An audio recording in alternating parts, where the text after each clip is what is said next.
నమస్కారం. చంద్రుడి కనెక్టివిటీ గురించి ఈరోజు మనం చర్చించుకుందాం. హోరారీ జాతక విధానం అనేది కేపీ అస్ట్రాలజీలో ముఖ్యమైన ప్రసిద్ధ విభాగం. హోరారీ ప్రశ్నాశాస్త్రం పృచ్ఛకుడు అడిగిన ప్రశ్నా సమయం బట్టి మరియు కేపీ నంబర్ మీద ఆధారపడి ఉంటుంది. దీనికి జన్మ లగ్నం అవసరం లేదు.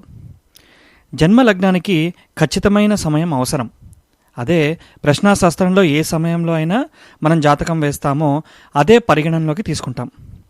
హోరారీలో 3 ముఖ్యమైన విషయాలు చూసుకోవాలి. మొదటిది ప్రశ్నని చక్కగా ఫ్రేమ్ చేసుకోవడం.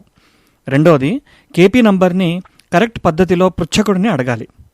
మూడవది చంద్రుడి యొక్క కనెక్షన్.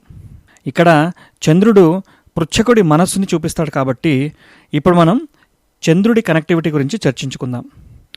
వరాహమిహిరుడు మరియు కాళిదాసుల వారు రచించిన పుస్తకాల్లో చంద్రుడి స్థితి చాలా ముఖ్యమైన విభాగంగా పేర్కొన్నారు. జన్మకుండలిలో చంద్రస్థితిని బట్టి జాతకుని ఆలోచన విధానాన్ని తెలుసుకోవచ్చు.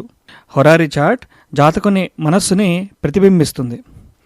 ప్రశ్నకు సంబంధించిన స్థానాలు చంద్రుడికి కనెక్ట్ అయ్యాయా లేదో చూసుకోవాలి.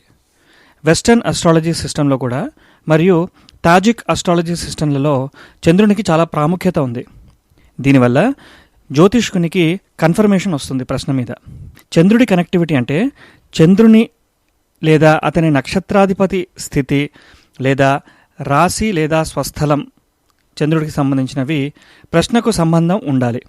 ఉదాహరణగా విదేశీ యాత్రకు 3, 9, 12 ఇళ్ళు, వీటికి చంద్రుడి కనెక్షన్ ఉండడం అవసరం అన్నమాట.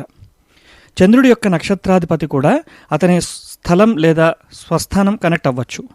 చంద్రుడి సబ్లార్డ్ కూడా కొంతమంది చూస్తారు, కానీ మనం మాత్రం సబ్లార్డ్ని ఎప్పుడు చూస్తామంటే చంద్రుడు తన సొంత నక్షత్రంలో ఉంటేనే. రాహుకేతువులు కనుక చంద్రుడి నక్షత్రాధిపతులైతే అప్పుడు మనం రాహుకేతువుల యొక్క నక్షత్రాధిపతులను మరియు వారి స్థానాధిపతులను కూడా కనెక్ట్ అయ్యో లేదో చూసుకోవచ్చు మన ప్రశ్నకు సంబంధించిన ఇంటికి. ఒకవేళ కనెక్ట్ అవ్వకపోతే పృచ్ఛకుని నుండి వేరే నంబర్ తీసుకోండి మరియు వేరే సమయంలో ఆ జాతకాన్ని వేసి చూడండి. నమస్కారం. ఈ వ్యాసకర్త డాక్టర్ రాజేంద్ర నిమ్జే.